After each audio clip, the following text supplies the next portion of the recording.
Michael, let's start with the conflict in Ukraine and what we're witnessing right now in Ukraine. It seems that the West is trying to drag on this conflict and continue this conflict in Ukraine. When you look at the current phase of the war and you see the policy of Europeans together with the United States in Ukraine, what's your understanding? What's your take on this?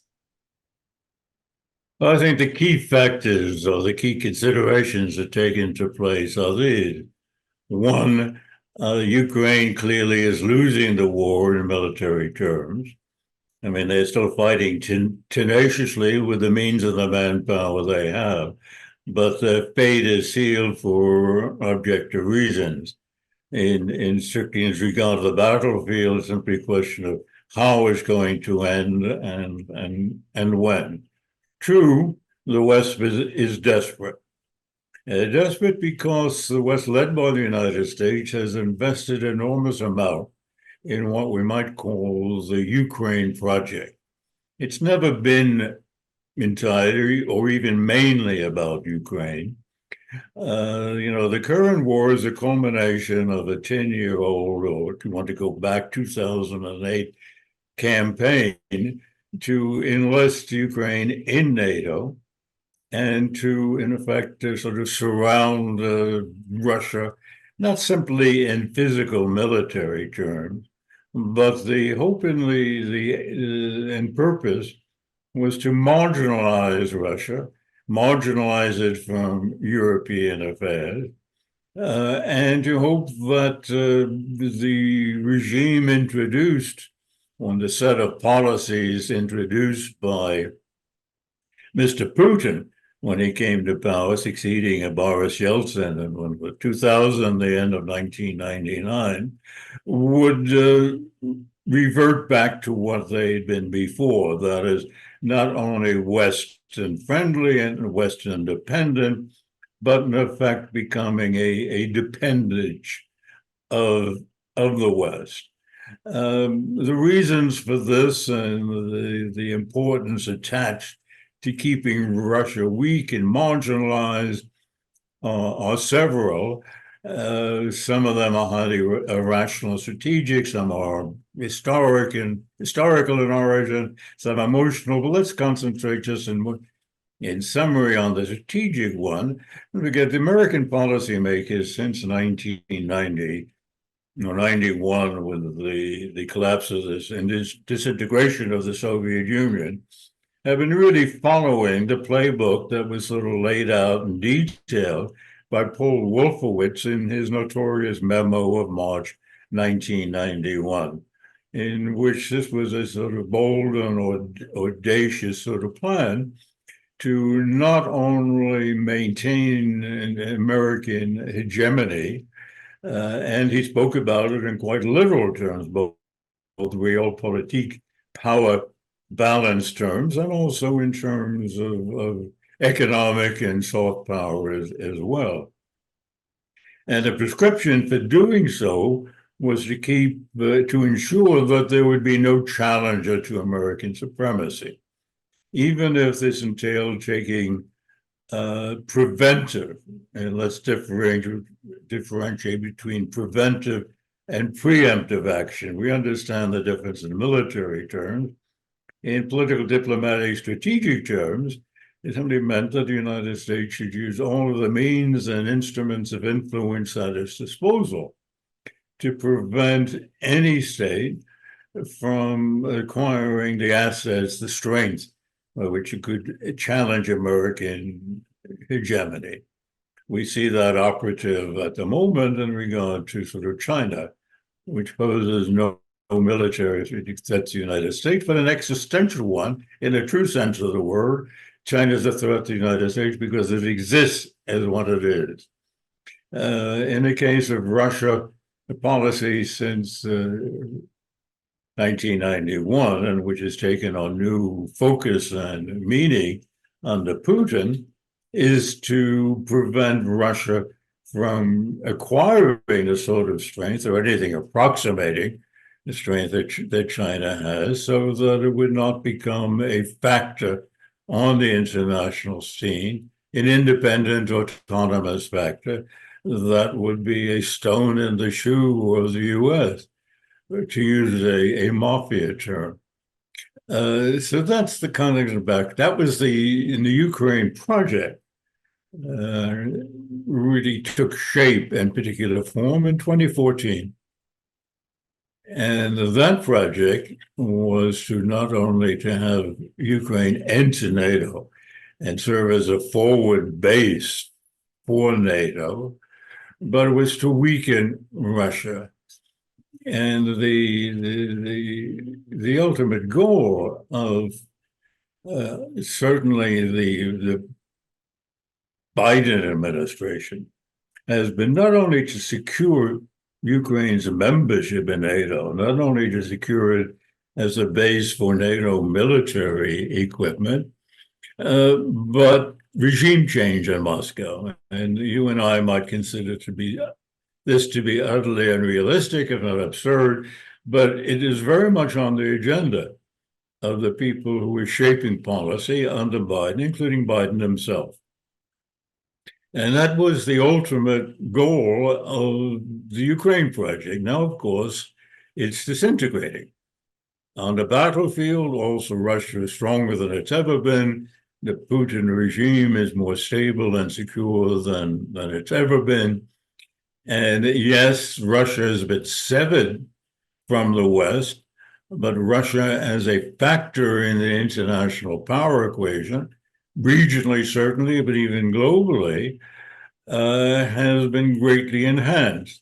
So they're not prepared to simply shut the books on this chapter and to seek a peaceful resolution that would necessarily mean the neutralization of a rump Ukraine and admission of defeat on the battlefield, but would be a not just jeopardizing, but relinquishing the goals and objectives of this sort of American grand strategy.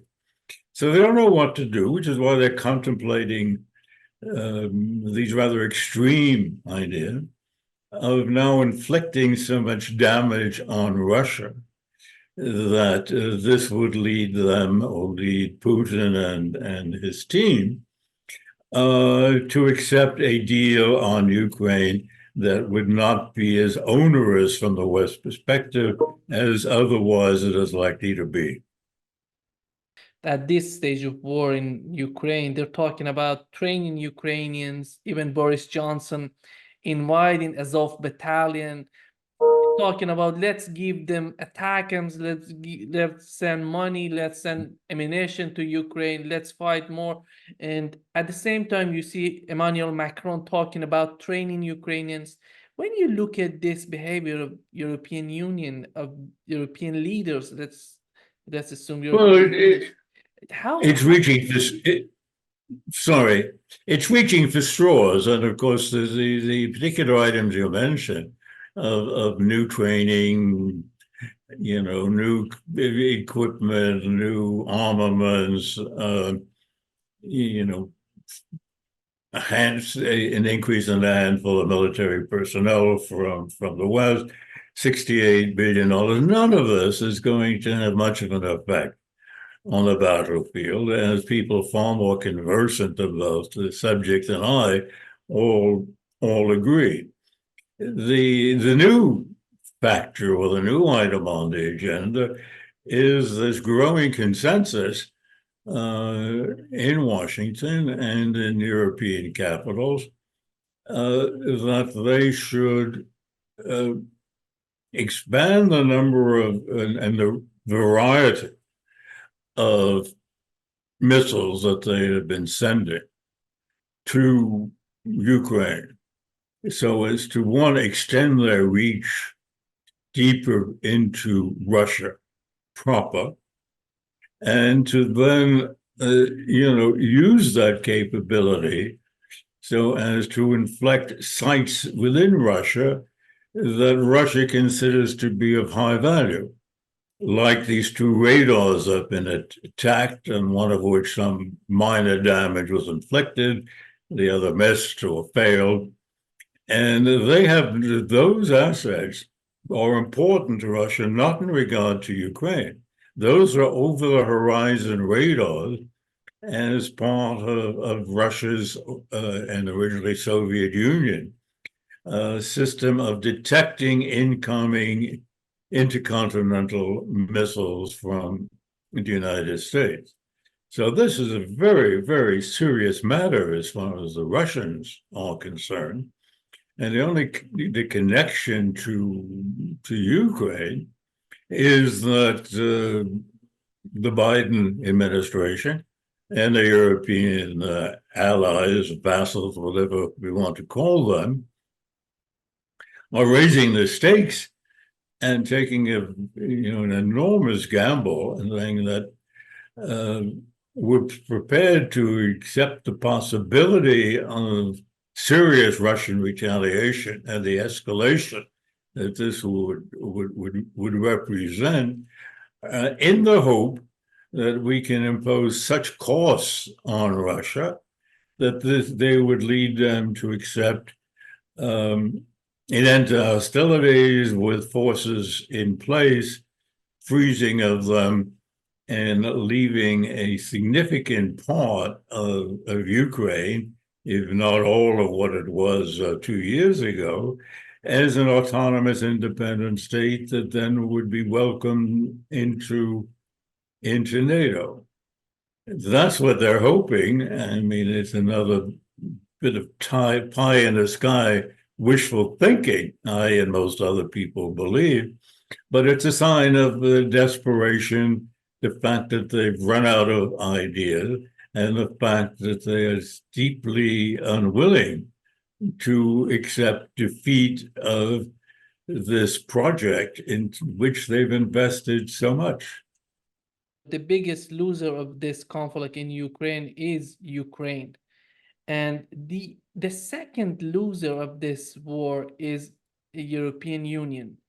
And the problem here is why the European Union is so insistent in continuation of this war. This war has damaged the economy of Europe, but it doesn't seem that these European leaders have any sort of understanding on what's going on, or they don't care what's going on in Europe. They mostly care about what the United States is thinking of them as European leaders. Are they really thinking that they are insignificant? That's why they're trying to be closer to the United States. It's a very important question, and it is baffling, frankly.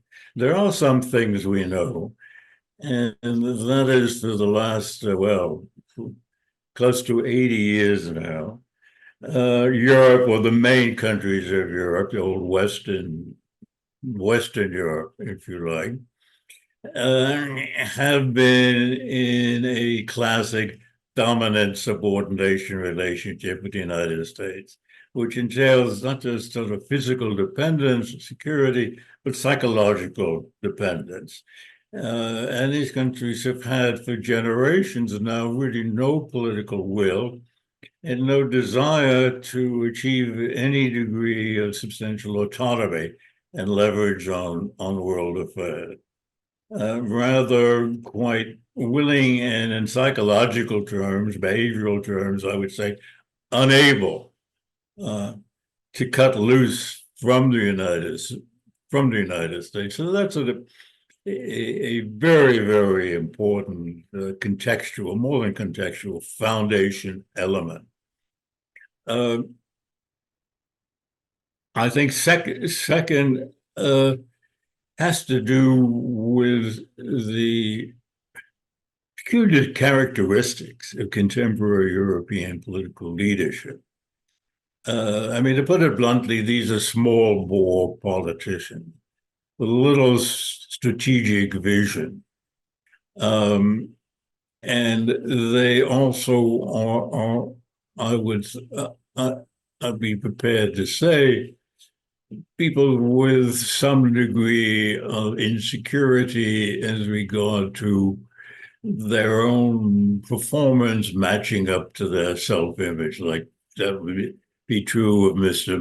Macron, who has a grand conception of himself, but is not in a position to, in effect, to realize it in any meaningful and tangible way. So he spouts all kinds of ideas or notions, whatever, however tenuous their connection to reality. Then you raise a question. I mean, clearly Europe is a loser. I mean, their economies have been dealt a body blow by the severing of ties, mainly energy, but also other forms of ties with, with Russia. They're all in the doldrums. All of the economic forecast is they are losing a competitive edge, and therefore will be victims of very slow growth, if not total stagnation, for at least a decade. None of the current leaders are popular. If you look at all of the leaders in Europe, I think all of them, but certainly all of the major countries and those at the western end of the continent, their popularity ratings are low. They're below 50%. Many of them, like Macron's, in the 20s. Schulz in Germany, I think, is sort of similarly. The conservative government and Tory government in Britain is about to be forced to pack its bags and leave. And you're right, they don't seem to be terribly concerned about what the course of action or passive action has meant in terms of its impact on the citizenry, not only in economic terms, but in terms of instilling in large segments of the population a lack of confidence and respect in governmental institutions and in political class, which is a phenomenon which is pronounced in the United States as well. And what that does, of course, is it opens the way for all kinds of adventurers and radical parties, as you see appearing, neo-fascist parties in Europe, to exploit the sort of free-floating discontent and to make an appearance on the political scene, and now participating in government in the Netherlands, as they did in Austria some years ago. But people with very limited vision and more concerned about their own position, status, etc., rather than the responsibilities of office and the custodial role which they'd be expected to perform to the welfare of their citizens, fail to recognize this. And the result is what you see now. We know that Zelensky's terms is over right now. He's not anymore the official, as Russian are insisting that they're not considering Zelensky as the official president of Ukraine because his term has finished on May 20th. And right now, the Western countries, European together with the United States, are talking about that they are considering Zelensky as the president of Ukraine. If the West decides to go after some sort of political settlement for this conflict in Ukraine, Zelensky would be a proper option to be in power in Ukraine. I mean, Zelensky obviously has been written off by the Russians. I mean, not only have they declared him now to be an illegitimate holder of office and say that the legal president of Ukraine, in keeping with the Ukrainian constitution, is the speaker of the assembly. They know that Zelensky is not someone with whom they could deal and who would be an interlocutor appropriate to reaching a peace settlement that would be acceptable to them. I think that letting things go and seeing how matters sort of develop. At the Western, particularly the American end, I think they've tied their fate to Zelensky, just as Zelensky has tied his fate to them. And it's been suggested, and this sounds plausible to me, that one reason why Zelensky has been able to ward off any challenges, so There were no political challenges, really, because he suppressed the opposition entirely. And he was speaking of as any conceivable challenge from some member of the current government or from the military. One reason why he has seen them off and appears to be secure at this point is that he's the conduit for all of the money and aid coming in to the country. And, the notorious corruption of Ukraine in this way facilitates his retaining power because the money comes through him and then he doles it out and in effect buys off everybody else, including apparently senior members of the military. And so if he goes, the conduit might disappear. It's been suggested that what the end game of this will be that eventually as the army, which organizationally and institutionally it probably will not crack, but will acknowledge in practical terms the defeat, will eventually dispose of him, take over, simply because there's no other course of action except to remove the man who would be the impediment and is the impediment to any consolidation of what remains of the Ukrainian state. So how long down the road that is probably will depend very much on what happens in the battlefield. And one would suspect the Russians, who know, of course, Ukraine inside and out, that's probably what they see as the most likely sort of scenario. The one thing that could upset it, of course, is the sort of Western escalation of attacks on Russian and retaliation. And then we're in another game. And a much more dangerous and unpredictable game. In your opinion, with the current phase of the war in Ukraine, is Russia interested in Odessa and Nikolaev? Odessa is so important for Ukraine and for Russia as well. How do you see this city that is so important? It's the connection of Ukraine to the Black Sea. At the same time, if Russia let this city in the hand of Ukrainians, they can use this city to attack Crimea. It's so important in many ways. I think generally speaking, the Russian conception of the future for Ukraine is built on two or three sort of critical elements. The first is to ensure that Ukraine never again could pose a threat to Russia or could not be used as an instrument to threaten Russian security. That means there would have to be ironclad guarantees of its neutrality and its demilitarization. By demilitarization, one simply means ensuring that never again would it be armed, equipped, and organized the way it was after 2014. In territorial terms, I suspect that the Kremlin's notion as to what would be acceptable has changed over time.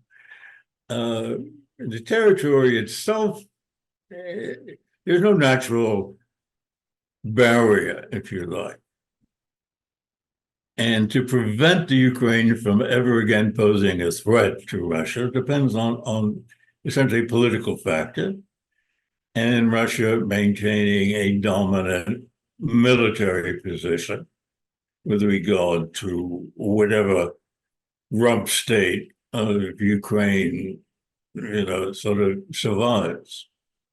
But if the West is unprepared to negotiate accept that. And I think the West has still have Western leaders have an entirely unrealistic notion of how much of Ukraine they can preserve and how much autonomy such a Ukraine will have, and therefore what political relationship, much less security military relationship, it might have with the West. Totally unrealistic notions of this in Western capitals and especially in Washington. But at the end, the West's failure, inability to look realistically at these prospects means that the Russians probably will feel that they will have to keep going westward in order to sort of drive the lesson home that there is no prospect, no possibility for the reconstituting a Ukraine that is hostile to Russia, or that conceivably could be hostile to Russia and a threat to Russia in the future. And that doesn't mean, of course, occupying all of Ukraine, and Russians not interested in that. One suspects, given the intractable attitude of the West, that the Russians will wind up on the Dnieper, no matter how long it takes. Just moving step by step. We don't know whether there's going to be a big offensive or not. If they do that, they'll probably also take Odessa, which, after all, historically was really a Russian city, and likely Kharkov. I call it Kharkov because that's where my maternal grandfather came from. He was chased out by the Okhrana, the old Russian Imperial Police, because he was associated as a very young man or boy as a courier for some revolutionary organization. When he came, he stopped speaking about those experiences. The only thing I remember is saying his father owned a shoe factory, or whatever you call a big manufacturing site. And my idealistic maternal grandfather picketed his own father's shoe factory when workers went out on strike. Anyway, not because I have any association with Kharkov, and I call it Kharkov. I have no feelings about it whatsoever. But yeah, I mean, the Russians, given intractables, will probably wind up doing that. And in other words, incorporating one way or another Odessa and Kharkov. And that's, of course, bad news for Ukrainians who've already paid this astronomical price for what is a Western invention. I mean, don't forget, when Zelensky ran for president, he ran on a conciliation with Russia peace platform. And before 2014, large majorities of Ukrainians in survey polls were unfavorable and opposed to Ukraine joining NATO. And so there was no overwhelming tide of public sentiment for either the country joining NATO, much less fighting Russia in order to attain that objective. That is something that's been nurtured and fostered over time and was part of the Western-defined Ukraine project, which was really a Russia project. Michael, in your opinion, who's Putin to Russia? What's your take on Putin as the president of Russia? Since 2000, he was in power, and literally everything was, during all these years, he was in charge of Russia. And if you were to explain who's Putin, in your opinion, who's Putin? You're referring to Putin's rise and consolidation? I'm talking about how do you find Putin as the leader of Russia? How did you find him all these years that he was in power in Russia? Well, I mean, Putin's an extraordinary man. I mean, the West doesn't want to acknowledge this. I mean, he is the most remarkable political leader and statesman of this century. And you can go back a long ways into history, in fact, finding his equal. I mean, you look what the man has accomplished, man. He took a state, country, which had been truncated, right? Which was in dire straits, in which life expectancy had dropped by 8 years, in which tens of millions have been impoverished, in which public institutions have been degraded, many of which were no longer functioning, in which the country had been prey to Western, predatory economic interests,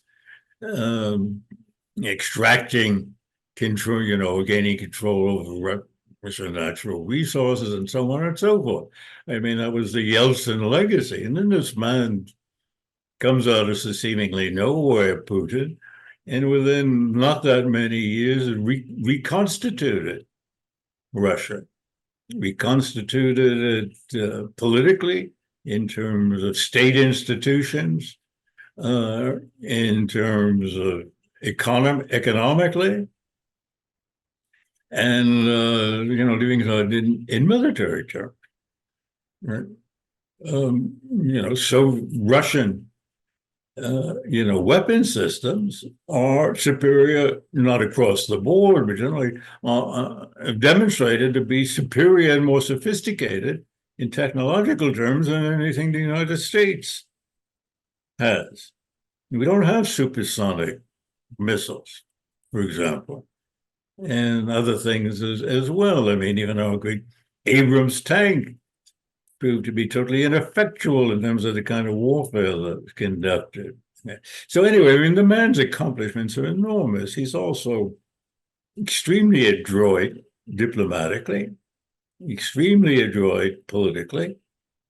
And I think one of the reasons, I mean, it doesn't mean I necessarily agree with everything he's done or believes that he has not restricted political liberties in Russia more than was necessary or desirable, right? Although Russia is a much freer place than it's depicted in the West, of course. I mean, we have a cartoon vision of Russia just as we have a cartoon vision of Putin. But I think one of the reasons why Western leaders also hate the man so, right, and try their best to belittle him. And this goes back, by the way, to Barack Obama's days. Barack Obama really does hate him, and in his memoirs says the most ridiculously insulting and denigrating things about Putin. And I think there's a somewhat simple reason for that. And Putin is obviously superior to them.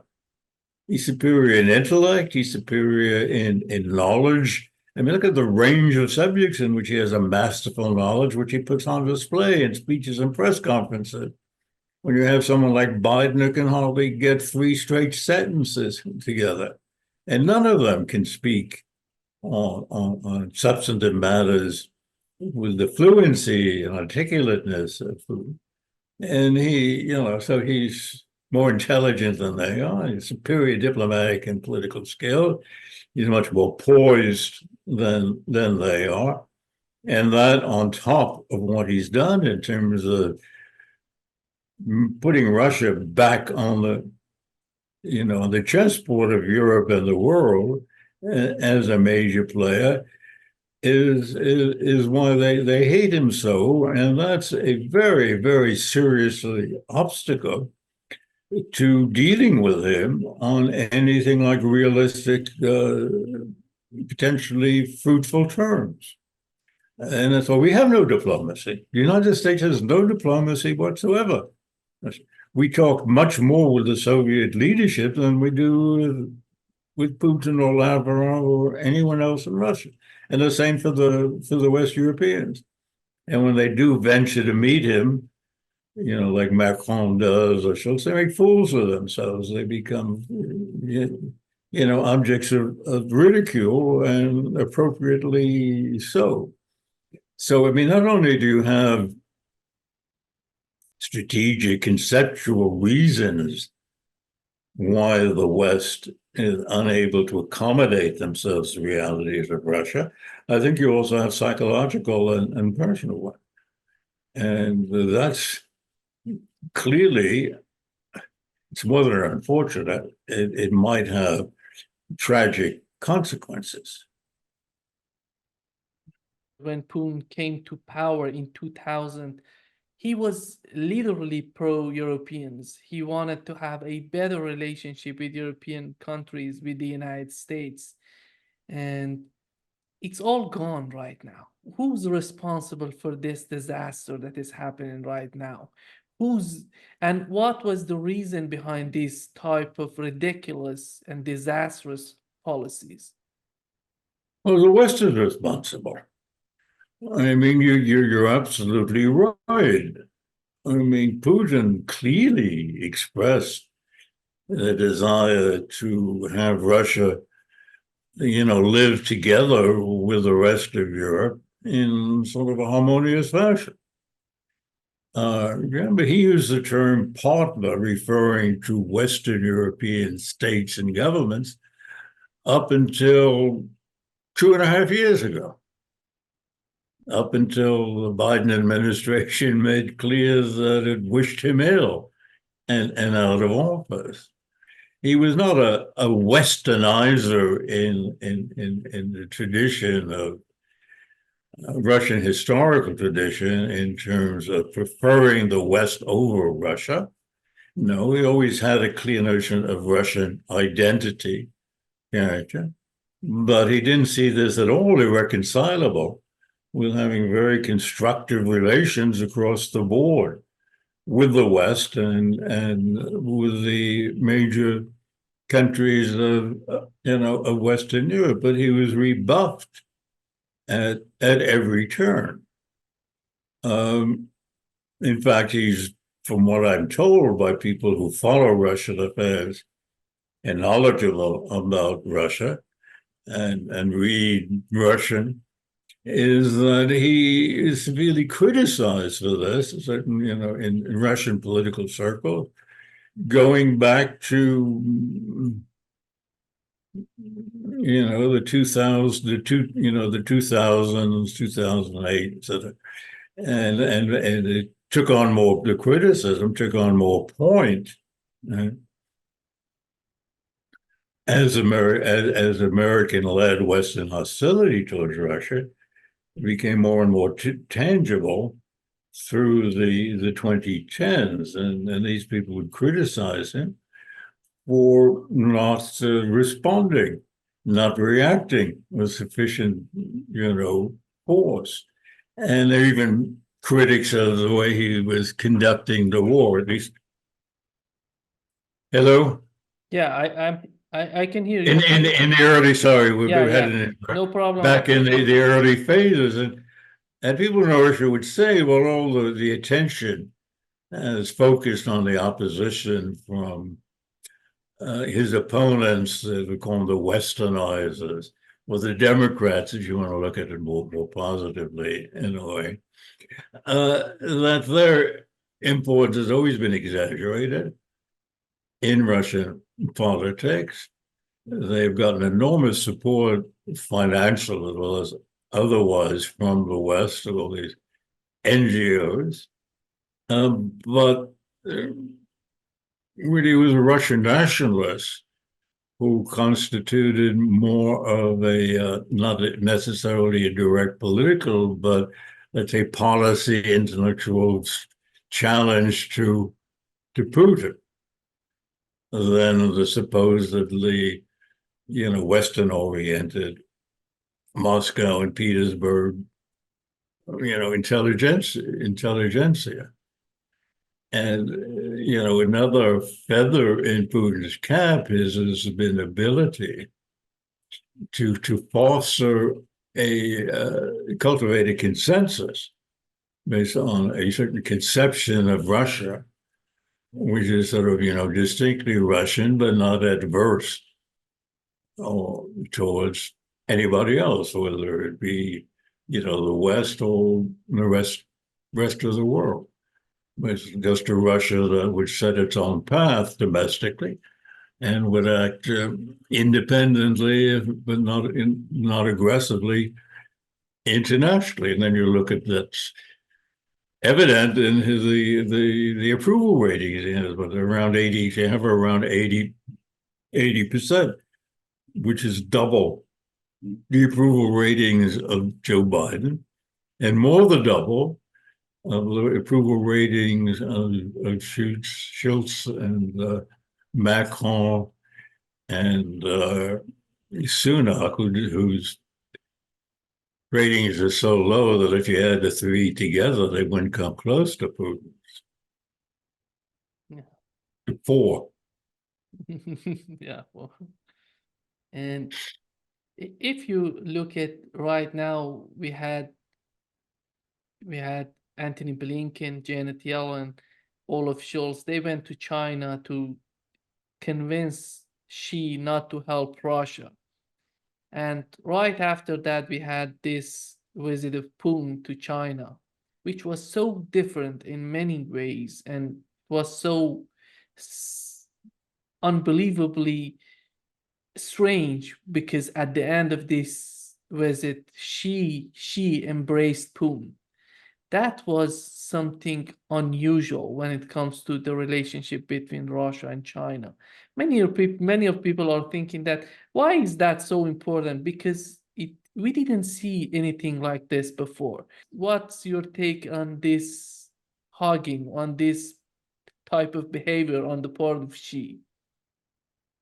Well, historians will look back on this period and say, that's the greatest and historic accomplishment of the Biden administration and their predecessors. And that is bringing together Russia and China in an embrace which actually goes beyond alliance. Right? And the two have forged a relationship which is not really contingent or dependent on circumstances. It is likely to endure because they're knitting all kinds of ties, economic ties, joint projects of various sorts, joint sort of diplomatic undertaking, which also makes sense from their vantage point, because both of them are targeted by the United States, and in the United States is tow or train the rest of the collective West. And they not only have to sort of defend themselves, okay, but they clearly see their long-term interest as requiring that they establish another node internationally in counterpoint to the American web of institutions and arrangements and relationships which constitute American hegemony, and they're making a lot of progress.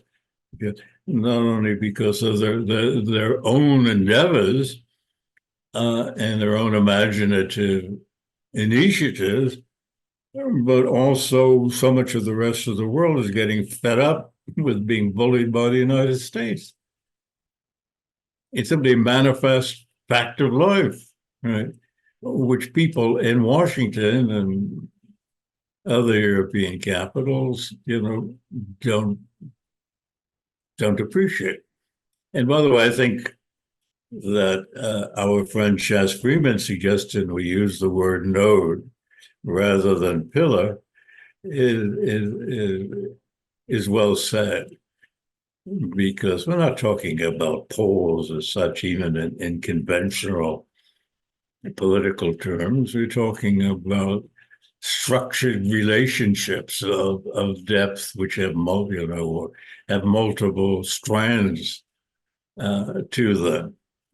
And it's the poverty of strategic thinking, cemented by willful ignorance among Western political elites, which allows the publics generally and the political class in these countries to fail to appreciate what's going on, which is an extraordinary phenomenon. Yeah. The other thing that was so amazing on the part of the Biden administration and his foreign policy toward China, when Antony Blinken went to China and was forcing Chinese not to help Russia and Ukraine. And if there is somebody in this world who's more interested in Russia winning the conflict, the war in Ukraine, more than Putin, that would be Xi in China. Because he knows what's at stake for China if Russia loses the conflict in Ukraine. The next would be China in Taiwan. And why they're trying to do such a ridiculous act in political form, and they're trying to convince Chinese not to help Russia. China would love Russia win this war. Well, I mean, I think here we have to, deconstruct or look at the many different definitions of the word stupid. I mean, these people are behaving stupidly. It's not because they have low IQs, but for a complex set of personality and psychological and collective psychology, which figure really in the realm of psychopathology, like collective and individual, not to say that they are clinically crazy, right? But it is pathological. I mean, to act in a way that's so illogical and contrary to your own well-being and interests and so forth, I mean, cannot explain simply in terms of poor judgment or bureaucratic pressures or electoral things or whatever. In fact, I mean, Biden and all of these guys are jeopardizing their own political and electoral futures by the way in which they're conducting or not conducting foreign policy.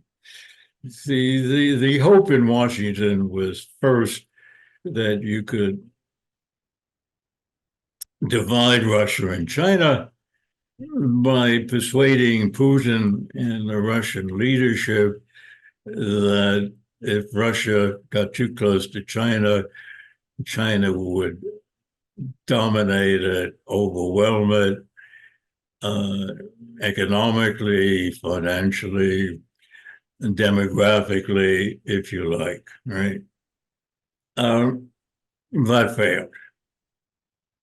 So now they come up with this other bizarre idea you mentioned, and you try and convince China is not in their own self-interest to support Russia. Although the assertion that Russia critically depends upon technological armaments help from China is simply misplaced. It's not true. But, once you live in a fantasy world, the way the Biden people are now, then there's a certain consistency, a certain of building on those fantasies and thinking and doing things that conform to the fantasy world which you're inhabiting.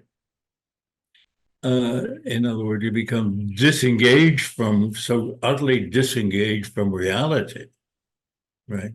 That your individual actions make no sense and are disconnected as well.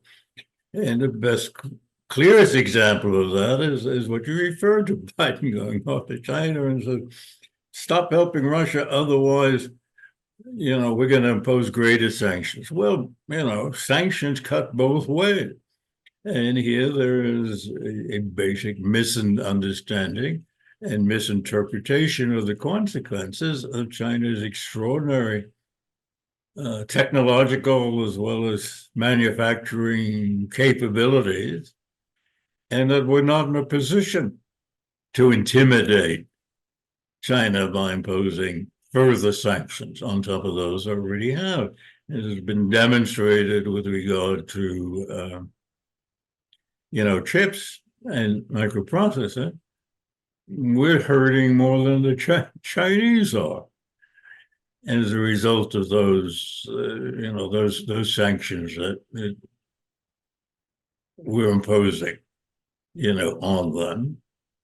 And, the reaction of Xi and his associates was to say good riddance to you, in a symbolic insult. Nobody accompanied him to the airport. You had to go in an embassy limousine. I don't think you had to call Uber because the embassy has limousine. But there wasn't a single official from the Chinese government, even from the lowest level, to bid him adieu. The sooner you're out of here, the better. But we don't pick up on those signals. And there are a number of very complex but identifiable reasons for that in terms of the American collective psychology and self-image. But that's another story. The military-industrial complex of the United States is gaining in this war because they're selling weapons to Ukraine. At the same time, European Union countries, they're sending their old weapons to Ukraine, and the military-industrial complex of the United States has to replace all these weapons, and they have two new customers, Sweden and Finland. That was a gain for the military-industrial complex of the United States. Well, there is an industrial military complex, and it does exercise a good deal of influence. And as my friend Ray McGovern has said, he has an acronym which I can't quite remember, Mickey Mouse, and much less pronounce. You might have heard it from him. He says it's an industrial military think tank, academic, and I don't know what else. He has a fifth one in there, and it's true. But it's as much a mindset as it is direct influence. And it's true that these big defense industries, they have set a relationship on their own terms with the Defense Department, in good part because, they promise senior leaders cushy positions once they retire. Two, they cultivate people in Congress by making a large campaign donation. And one of the things they do when there's one of these multi-billion-dollar projects, or in the case of the unfortunate F-35, I think it's going to wind up be $1 trillion to get 200 planes that are only serviceable, usable 29% of the time. But anyway, they set up the manufacturing through subcontractors and subsidiaries, so that it's distributed among at least 40 states. And so you immediately have 80 senators who are going to be reaping some kind of electoral benefit. And of course, they also place them in the states of key senior members of the Senate on Services, not the Senate, the House on Services Committee and the House Appropriations Committee. So they exercise influence that way. So overall, you can say, yes, they're the second most influential lobby in Washington after the Israeli lobby. They count, but it's the degeneration of the whole foreign affairs community, the intellectual degeneration. Right? inability to think in realistic in terms that conform to the realities of the world. And they're being locked into this very narrow consensus on the need, the compelling need to take drastic steps to maintain in unrealizable American global dominance and hegemony. That's really the fatal lapse in the system. I mean, you can't change direction unless you have some notion as to what the alternative is.